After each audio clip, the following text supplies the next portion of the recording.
Bom, gente, boa noite, então. É um prazer sempre, né, estar com vocês, gente falando da nossa causa.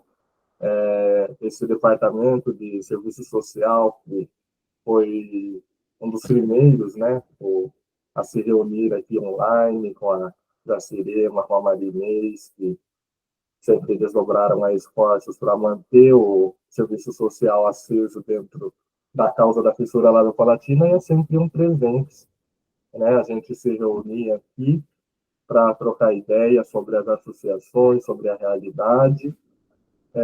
Lembrando também que a gente já tem uma longa programação até o final do ano, né? Dentro do serviço social, também o departamento de serviço social, mas também o departamento de intercâmbio vai trazer em setembro, no dia 6 de setembro, uma reunião sobre a sequência do Pierre-Robin, e em novembro, no dia 29 do 11, sobre a síndrome velocardiofascial, né? Agradecendo já a Carol, que está aqui com a gente, a Natália, que são duas excelentes profissionais que estão trabalhando na frente desse departamento também, me trazendo novidades aqui, somando a Rede Profis, para que a gente consiga cada vez mais trazer mais pessoas, mais indivíduos para dentro da causa da fissura lá do Palatina, para essa rede nacional, né, que começou com associações e hoje também é forte nessa reunião de pessoas. Né? Não quero me alongar, mas agradecer mais uma vez a Marinês por essa organização, neste segundo semestre do Departamento de Serviço Social, e ao João Vitor, que está também somando com o departamento, hoje coordenando, o auxílio sempre da Jacirema, com as novidades e as dificuldades do norte do país, e também a todas as associações aqui presentes, muito obrigado a todos que estão fazendo parte e que entrem em contato com a Rede Profis, eu estou à disposição para novidades, possíveis parcerias. Estamos tentando, já desde depois do encontro Fissuras do Brasil, em São Paulo, fazer um, uma reunião para o terceiro setor, né? Sabemos que tem muita dificuldade dentro das associações. Fiz uma reunião também com as associações do Norte, foi muito levantado a questão de recursos, né? Que é muito difícil para eles conseguirem até documentação, e aqui a gente já tem mais alguma facilidade, né, nos andamentos. Mas estou aí em contato com algumas empresas, alguns palestrantes, tentando. É uma coisa que encareceu bem, né, nos últimos anos. Então, estou aqui tentando fazer algumas parcerias para trazer também para as associações alguma evolução. Mas seguimos trabalhando dentro da Rede Profis e agradeço a parceria de todos os que estão aqui hoje. Passo a palavra a Marinês para dar essa abertura e agradeço também ao João Vitor pela aula de hoje. Então, boa Boa noite. noite a todos, é um prazer estar com vocês reunidos, ok? Agradeço a participação de vocês e queria só lembrar que nós tivemos um encontro, né? Foi em março, que o João Vitor fez uma roda de conversa, ficamos assim mais focados na Fissuras do Brasil, organizando o evento, que foi um sucesso em São Paulo. Nós tivemos 250 participantes, foi muito lindo o encontro, bem avaliado, e agora a gente retomou esse segundo semestre, ok? Nós já temos uma programação, além hoje, né, que o João Vitor vai falar, nós vamos ter uma outra programação dia 15 de setembro, com a ICLEA, que ela vai falar sobre o Manual de Direitos da Pessoa com Fissura, já foi confirmado. Depois nós vamos ter outra reunião no dia 13 de outubro, com a Bárbara, que é uma mestre que foi titulada pelo Centrinho Bauru. Ela vai falar sobre o mapeamento dos centros de tratamento no Brasil, né? E depois a gente vai ter outras palestras que a gente está fazendo contato, e para a gente agendar. Se alguém tiver alguma sugestão, interesse em apresentar algum trabalho, fala com a gente, para a gente poder também estar inserindo na programação. Inclusive, o pessoal do Beija-Flor, ano passado, iria apresentar, aí foi cancelado, né, assim, bem em cima da hora, por motivos justos, tudo bem, mas a hora que houver a possibilidade, a gente fica aberto aí para essa programação. Embora é um grupo do serviço social, mas a gente abre também para as pessoas, porque tem temas que têm interesse geral, não é só de assistente social, como o de hoje, por exemplo, tá bom? Quero agradecer ao João Vitor, eu tive a honra de participar na banca de defesa dele de mestrado, ele deu um show na aula dele, ele é muito querido, o anfiteatro estava lotado de gente, né? Acho que ele consegue transitar por todos os setores, ele é muito querido, você precisa ver o que tinha de gente na defesa dele, inclusive os pais foram, ele, né, foi uma apresentação muito linda, muito diferenciada, e eu me senti muito honrada de participar da banca examinadora, tá bom? Então, com a palavra, nosso querido mestre, João Vitor Silva Boschetti, mestre em Ciências da Reabilitação pelo HRAC USP Bauru. Atualmente ele está atuando na ouvidoria de um hospital em São José do Rio Preto, ele vai poder falar um pouquinho mais. E o tema de hoje é absenteísmo em hospital de alta complexidade. Com a palavra, nosso querido João Vitor. Vamos lá. Primeiramente, boa noite. Obrigado, doutora Marinês, uma pessoa que me inspira a ser, né, assistente social, a ser uma pessoa que luta pela causa, né, ao nosso presidente Jordan, obrigado pela confiança e pelo apoio. Obrigado a todo mundo que está aqui, né, estar hoje numa segunda-feira, 15 para as 8 da noite, é porque a gente ama essa causa, ama os nossos pacientes, e hoje eu quero ter o privilégio de poder compartilhar com vocês, né, um pouquinho daquilo que durante 2 anos eu pude pesquisar aí, e esses foram alguns achados, e aí a gente quero conversar com vocês. Vocês veem minha tela aqui, gente? Tá tudo certo? Tá? Então eu vou aqui para a apresentação, para a gente não perder tempo. Qualquer coisa me falem aqui, que a gente vai, né, me falem que eu não estou vendo vocês, só estou vendo a apresentação. Então, como o tema proposto hoje é o absenteísmo em um hospital de alta complexidade, né? E a gente vai explicar um pouquinho, a gente vai conversar um pouquinho a respeito disso. Primeiramente, eu quero me apresentar, não sei se estão todos que me conhecem, eu sou assistente social, formado aqui pela União das Faculdades dos Grandes Lagos, depois eu fiz, né, a minha primeira especialização, minha pós-graduação em saúde, lá pelo HRAC, pelo Hospital de Reabilitação de Anomalias Craniofaciais, dentro do programa de síndromes e anomalias craniofaciais, e terminei recentemente, agora no final do mês de maio, né, o meu mestrado também pela Universidade de São Paulo, lá pelo, né, programa de Ciências da Reabilitação, pelo HRAC, e hoje eu sou assistente social da Santa Casa de Misericórdia de São José do Rio Preto, e atuo hoje na ouvidoria dessa instituição, desde que, então, defendi o mestrado, aí, posteriormente, eu vim para cá, para a Santa Casa, e hoje estou aqui, né, trabalhando e desenvolvendo as minhas ações e as minhas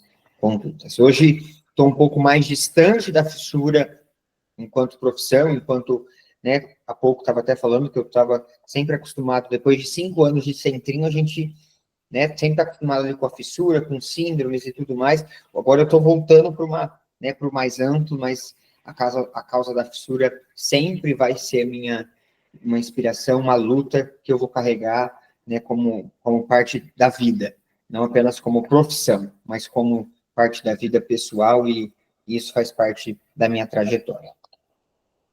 E quando a gente se deparou com esse tema, isso é uma discussão que eu tive enquanto profissional ali, enquanto profissional e aluno, né? A gente teve uma discussão e a gente observava o absenteísmo dentro do HRAC. Para quem não sabe, acho que todos aqui sabem, o HRAC é o Hospital de Reabilitação de Anomalias Craniofaciais, que durante mais de 55 anos foi um hospital inteiramente ligado à Universidade de São Paulo. Então, era um hospital escola, era um hospital que sempre participou, não apenas da parte assistencial a esse paciente, mas também participou de uma forma muito importante para o país e para o mundo em relação às pesquisas, né? Então, a HRAC, durante muito tempo, hoje, numa nova configuração, se tornando um hospital geral, né? Então, passando por um processo, mas enquanto estava lá, eu estive ali, a gente pôde observar como um serviço de alta qualidade, né, leva a esse usuário, a esse paciente a se ausentar. Então, é um trabalho inédito ali naquele primeiro momento, contando com o apoio da ouvidoria, da doutora Marilene Bachega, e aí depois a gente entender um pouquinho por que, né, esse usuário se levou a se ausentar dentro do HRAC, dentro do nosso centrinho, né, o nosso hospital conhecido mundialmente desta forma. Então, o absenteísmo é esse não comparecimento ao atendimento, e não é apenas a falta dele ali, né, a ausência dele ali, é muito mais do que isso. É a perca de recursos, é a continuidade no seu tratamento, é a sua integralidade que está sendo ferida. Então, o absenteísmo vai muito além. E por quê? Porque depois, posteriormente, isso vai resultar em um tempo maior na espera, seja para consulta, seja para fila, seja para qualquer realização de algum procedimento, ou até mesmo da cirurgia onde esses usuários estavam aguardando. Então, o absenteísmo é essa ausência. E como a gente vai entender isso? Através de conhecimento de quem são esses usuários. Não é? A gente não pode... falta por isso, falta por aquilo. A gente precisa entender quem são. Né? O que é esse usuário? Quem é esse usuário? E não é de forma única e exclusiva, mas é de forma longitudinal, de maneira organizada, né? Entendendo o porquê daquele indivíduo, o porquê ele está naquele lugar, né? E o que faz esse distanciamento do serviço? É um tratamento de alta qualidade, muito técnica, e esse usuário não consegue acessar? Ou é um tempo muito longo de tratamento? Né? Quais são essas variáveis? Então, a gente pode entender isso de alguma forma. E esse contexto, né, a sua falta vai sempre fazer falta. Né? Então, a gente entende que o pleno acesso a essa população é algo que a gente precisa rever, a gente precisa entender um pouquinho. E isso vai sempre, né? O absenteísmo vai estar relacionado muito à qualidade que a gestão está ofertando, o que está sendo ofertado a este usuário. Então, esse trabalho, né, o meu trabalho procurou responder isso, sobre o absenteísmo dentro do centrinho, dentro desse hospital de alta complexidade. E aí, o que é o nosso objetivo como trabalho?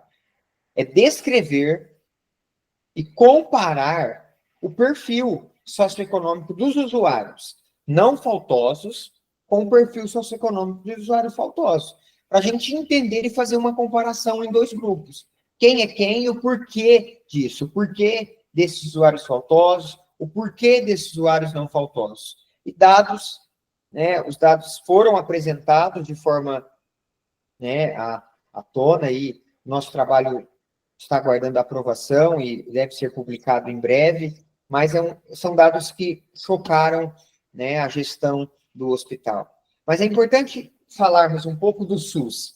É importante falar que o Brasil está passando por um processo de transformação, né? A gente deixa de ter, desde a sua formação do SUS, lá em 1990, né, desde a Constituição Cidadã, a doença não é o foco principal, mas é a promoção da saúde. Mas é claro que a gente precisa entender que existe um processo de construção. O SUS não está feito, né, pronto, o SUS não está, né, totalmente adequado. Precisa, sim, de construção, de mais investimento, desse processo, de um tratamento. E quando nós falamos de especialidade, que é caso desse trabalho, a gente pode observar que nós temos algo que é insuficiente para tantas demandas que nós temos, né? Para tanto paciente que precisa ser atendido, para tanto paciente que precisa ser olhado, né? Precisa iniciar esse tratamento. E isso se torna muito claro para mim quando, lá em março desse ano, eu pude observar no Conselho, né, no Ministério da Saúde, no Conselho Nacional de Saúde, onde estão os centros especializados de fissura no Brasil? A maioria estão na região Sudeste. A região Sudeste conta com 14 centros, né? E aí a fissura é incluída com o procedimento cirúrgico em 93, né? E aí agora, nesse processo lindo que a Rede Profis está fazendo junto a tantas pessoas, de criar essa política pública específico para a pessoa com, né, para o fissurado, para a fissura labiopalatina, né? Então, é importante que entendermos esse processo, que os centros especializados do Brasil, hoje, estão na região Sudeste.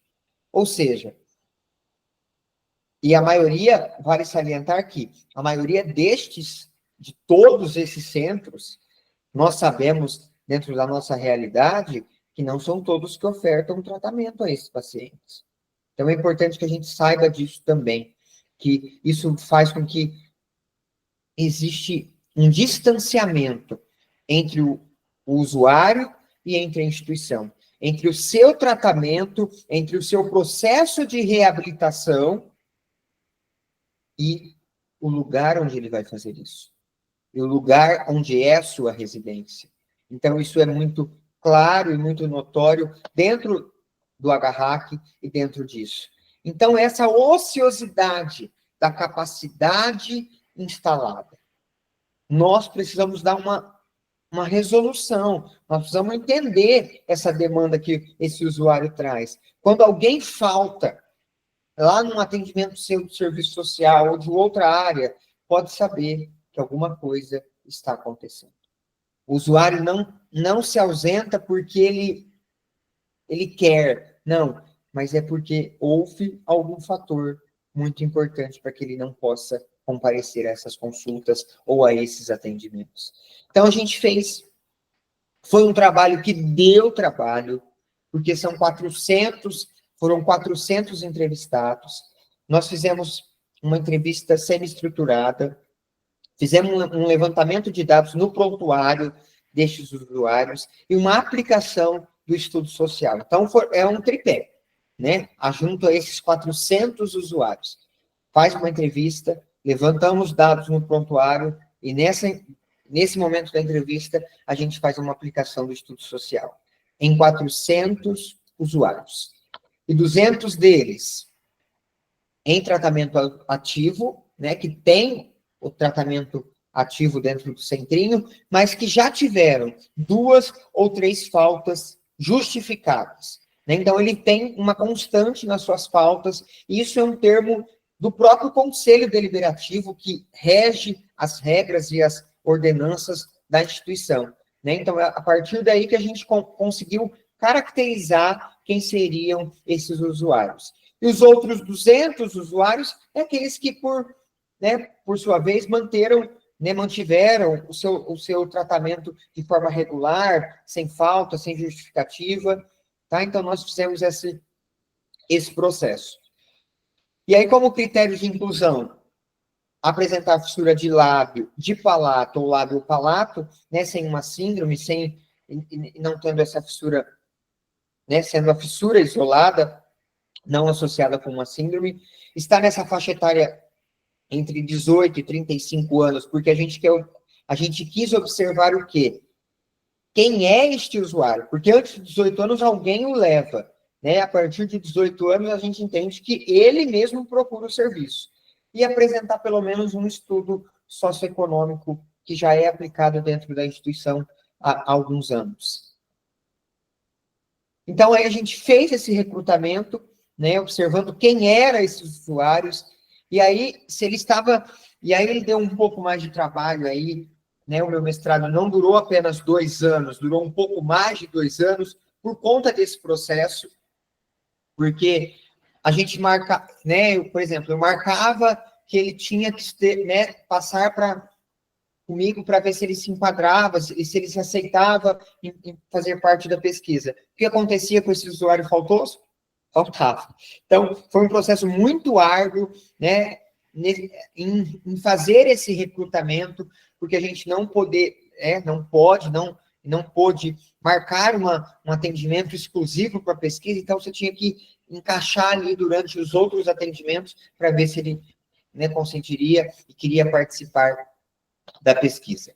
Então, a gente fez essa entrevista semi-estruturada para entender um todo, né, se havia necessidade de pegar algum tipo de transporte para chegar até o centrinho, né, se ele já utiliza o recurso do TFD, que é o tratamento fora do domicílio, se ele já procurou direito, se teve dificuldade, né? Aí, como ele classificaria a sua reabilitação entre alguns pontos positivos e negativos, né, do seu tratamento, do seu atendimento ofertado pela equipe, e se tem alguma dificuldade no horário do funcionamento da instituição nesse momento, que era das 7 às 17.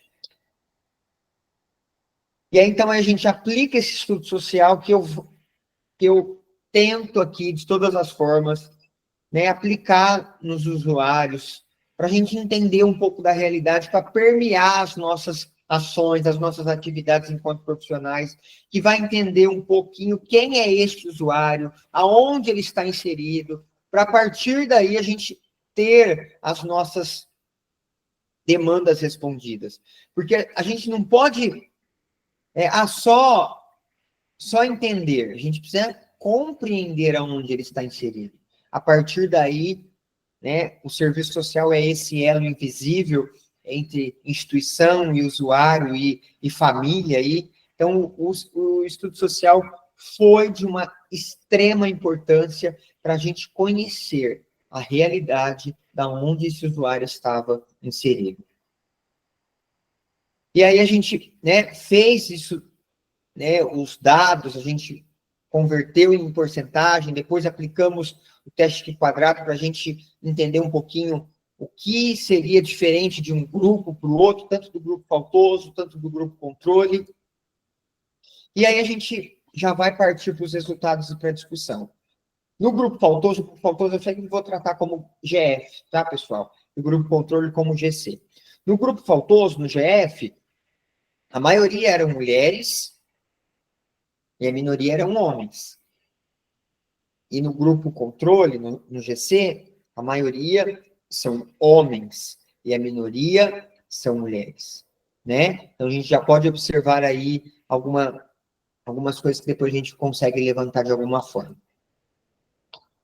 Já no nível educacional, a gente observa até uma semelhança em alguns pontos, mas nos chamou a atenção o nível educacional do grupo faltoso para o fundamental. Então, nós temos mais alunos, né, mais usuários que ainda não completaram, né, ou pararam ali no ensino fundamental, do que em relação ao grupo controle. E no grupo controle nós temos algo melhor no ensino médio. E aí no superior, a gente observa que há uma diferença. O grupo faltoso está maior do que o grupo controle. Porém, a gente observa que no todo, o grupo controle tem índices melhores do que o grupo faltoso. Então, houve uma diferença significativa aí em relação a esse nível educacional entre os usuários. Então, o que os dados nos apresentam? Existe uma relação entre isso, né? E como tem sido, e o meu trabalho vem para permear não só a atuação do serviço social, mas de toda uma equipe. Como tem sido as orientações? Todo usuário é de uma forma. A clareza nas orientações, a utilização de materiais ilustrativos precisam ser reais nos nossos atendimentos. Nós entendemos, nós compreendemos, mas não são todos que entendem, que compreendem. Nós precisamos entender a realidade desse usuário como um todo, não apenas como um recorte dentro de algo fechado e exclusivo, mas nós precisamos ter algo mais claro e mais transparente possível. E aí, quando a gente vê a distribuição do perfil socioeconômico, da renda, né, da onde eles estão inseridos, a gente já observa também uma diferença. Grupo controle, né, dentro da classificação da alta, média, média inferior, baixa superior e baixa inferior, a gente observa que o grupo controle tem dados melhores, e o grupo faltoso tem dados piores. Isso impacta muito quando a gente observa os tipos de moradia, aonde eles residem, aonde eles estão, como é o tipo de residência. Então, a gente pode observar que as expressões da questão social estão latentes na vida dos nossos usuários, né? Seja pela fome, seja pela pobreza, seja pelo desemprego, pelo subemprego, seja pela falta de acesso a políticas públicas, e políticas públicas que sejam eficazes a este usuário. Então, a partir daí, a gente pode observar que a gente precisa lutar por direito social. A gente precisa lutar para que esse usuário permaneça no serviço. Não é só falta, o porquê desta falta. Então é importante a gente, quando a gente observa isso, a gente consegue compreender isso. Então a gente faz isso com que a falta, o absenteísmo, está muito relacionado à classe socioeconômica destes usuários. Então, essas iniquidades, essa questão, por que está faltando tanto?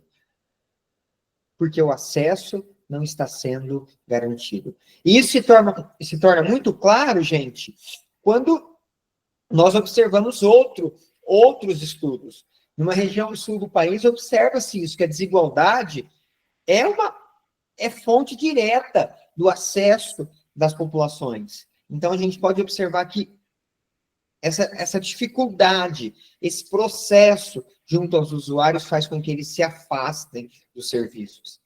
E, infelizmente, e nós precisamos ressaltar isso, lutar sempre por isso enquanto equipe, esse atendimento biomédico centrado, né, na opinião médica é insuficiente, pessoal, e é ineficaz.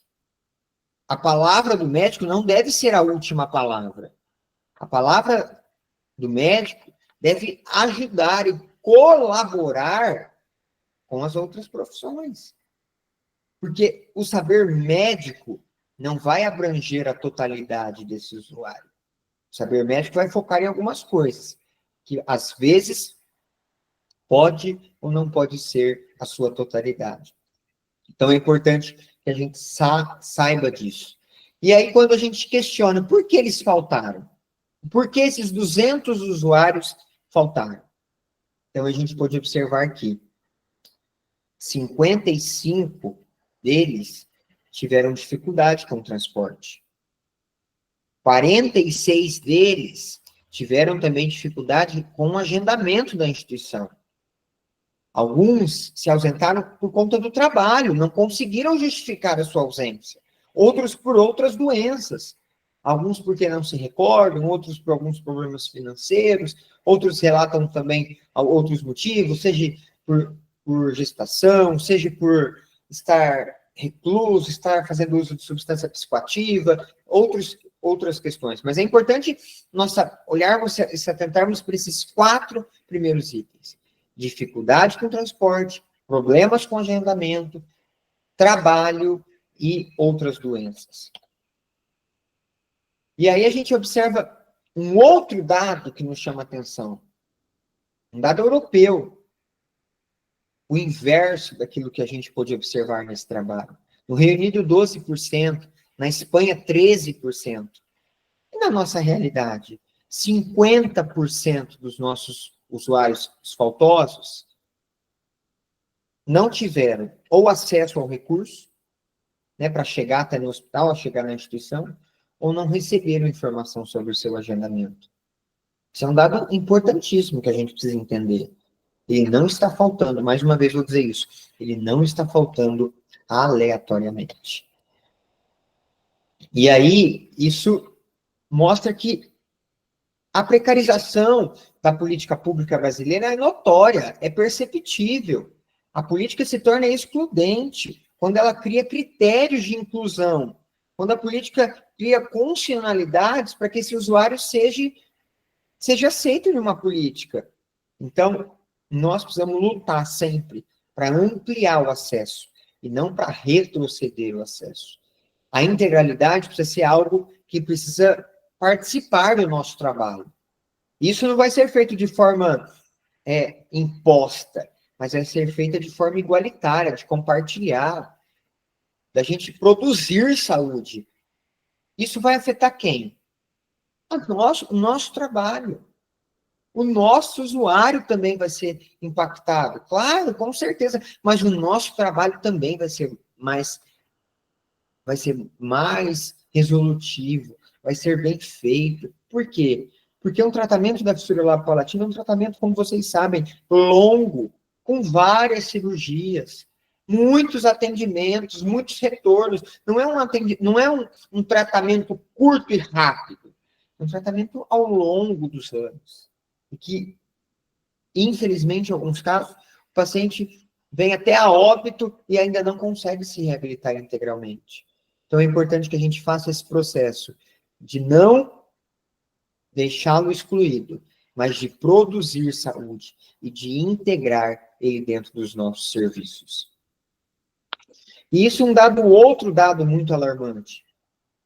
De todos esses 400 pacientes, né, que a gente observou, apenas 4,5% fazem parte da DRS ali do estado, né, do estado de São Paulo, ligado ao município de Bauru.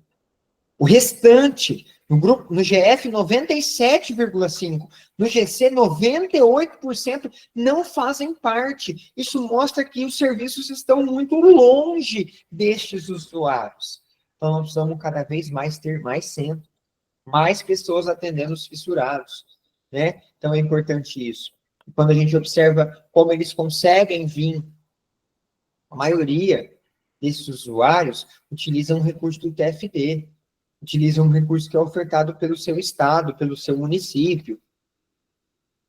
E isso mostra o quê? Que a permanência dele se torna uma dificuldade.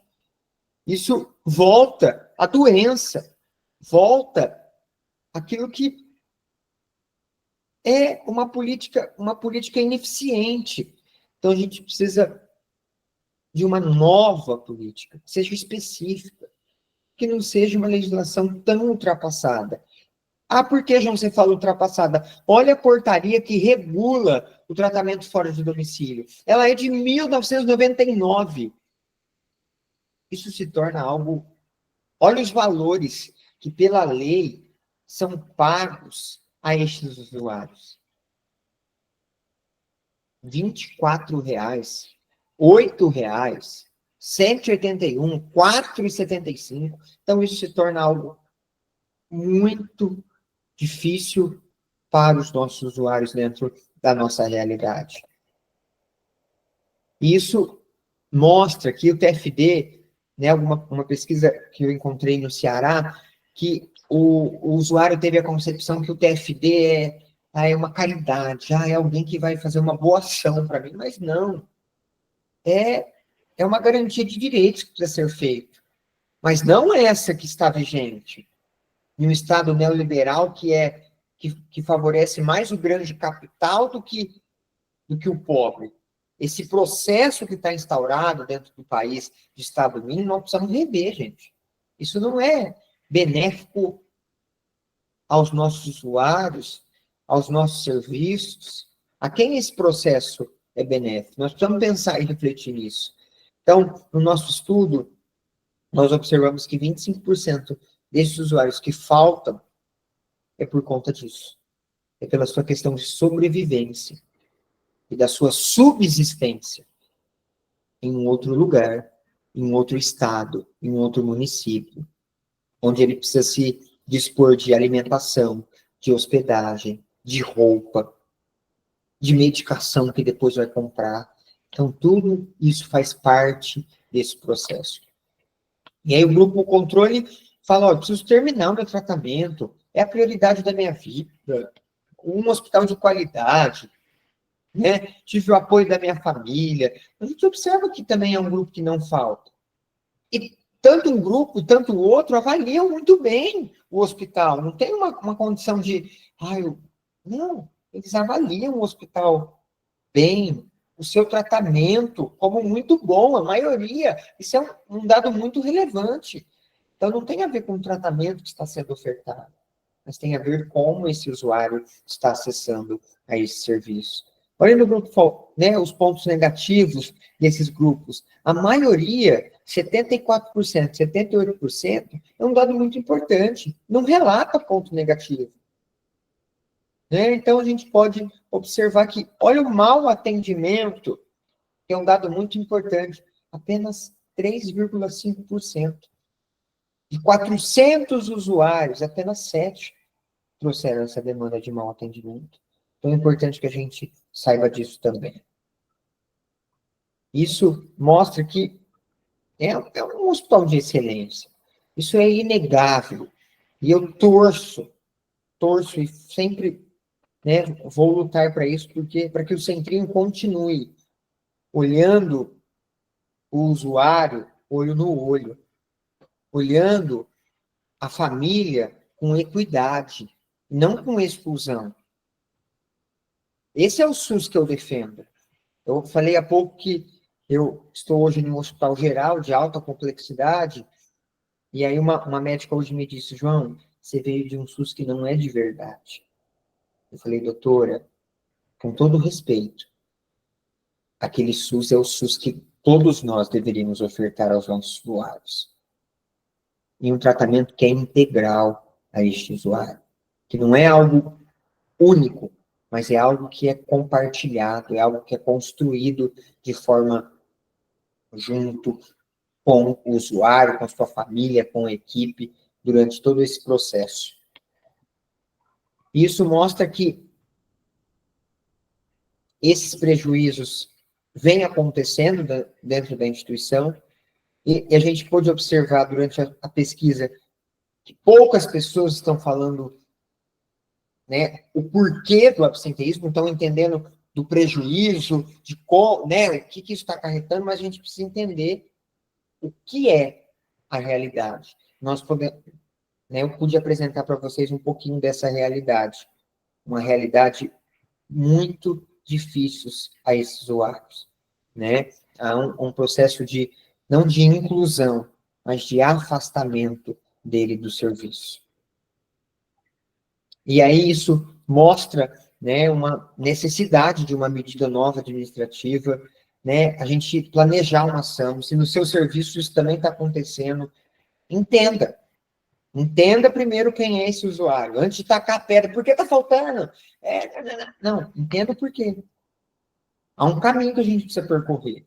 Claro, vai ter dificuldade, vai ter obstáculo, não é fácil. Não, mas a gente precisa entender, a gente precisa ouvir, a gente precisa criar uma estratégia para que dentro dos nossos serviços a gente diminua as desigualdades.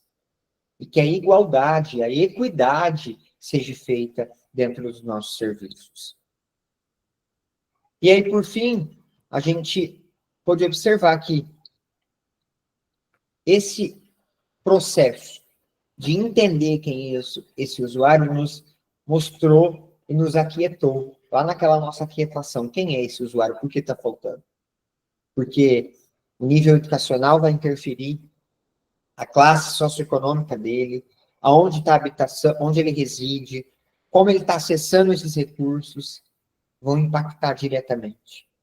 Isso mostra que nós precisamos planejar as nossas ações. Nós precisamos ter algo mais claro, com mais facilidade, não com distanciamento. Não é porque eu tenho saber que... Não. A gente precisa parar para aprender também com os nossos usuários, com os nossos pacientes.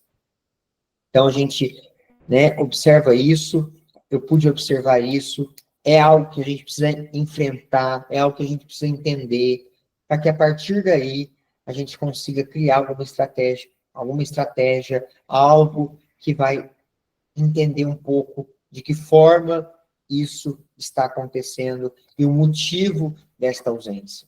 Então, a gente observa que se há um problema dentro dos nossos serviços de saúde, nós precisamos observar o porquê deste problema e o que isso está gerando de impacto. Não no macro, mas de forma individual, primeiramente, para posteriormente a gente conseguir tomar uma decisão que seja estratégica, não uma decisão autoritária, como eu disse há pouco, mas algo que vai ampliar, algo que vai fazer com que esse usuário se torne participante deste processo durante todo o seu tratamento. Aqui estão as minhas referências bibliográficas, eu posso depois enviar o trabalho para vocês lerem também, e eu apresento a equipe, né, hoje, como eu disse a vocês, estou aqui na Santa Casa como assistente social, né, na verdade como ouvidor e também, né, como assistente social, mas eu tive a ajuda de mulheres incríveis que fizeram parte desse processo comigo, que é a professora doutora Daniela Tech, que é uma assistente social brilhante, está lá na assistência, lá do centrinho, né, do HRAC, de uma forma brilhante, me auxiliou de uma forma única, a doutora Irene Bachega, que é uma enfermeira, que é uma ouvidora, que me acolheu durante todo esse processo, a professora doutora Cleide, uma cirurgiã dentista com uma vasta experiência em gestão, que esteve, né, como superintendente da instituição, no momento que eu estava, né, discutindo o porquê desses usuários se ausentarem, então ela foi uma peça fundamental, a minha orientadora, a professora Jennifer, que foi uma fonoaudióloga, né, que me acolheu, que também me fez pensar, e eu, né, como ela disse, eu também fiz ela pensar, e você pode observar, a gente era uma equipe muito multiprofissional, para entender isso, para entender o todo, né, não para focar em alguma coisa, não para estar centrado em algo, mas a gente pôde trabalhar aí, ao longo desses 2 anos e meio aí, de forma unida, de forma única, e de uma forma tão especial. E aqui estão pessoas incríveis que eu fiz, né, que eu pude conhecer ao longo desse processo. E aqui também trouxe algumas fotinhas aqui com, né, a doutora Marinês até falou no início da aula que o auditório estava repleto, né, a doutora Ive até me ligou esses dias e falou, João, como você fez para ter tanta gente? A gente faz isso, né, compartilhando com as pessoas, ouvindo as pessoas, e eu agradeço muito a doutora Marinês, que esteve lá como minha banca, que responsabilidade, gente, ela foi uma precursora do serviço social dentro do Centrinho, e eu pude, a partir do estudo dela, achar alguns achados, e foi muito especial. E eu, né, quero abrir as perguntas para vocês, para aquilo que vocês quiserem perguntar, para a gente dialogar. Agradeço imensamente vocês e deixo aqui algo que eu carrego muito, que a gratidão sempre vai gerar gratidão dentro do meu coração.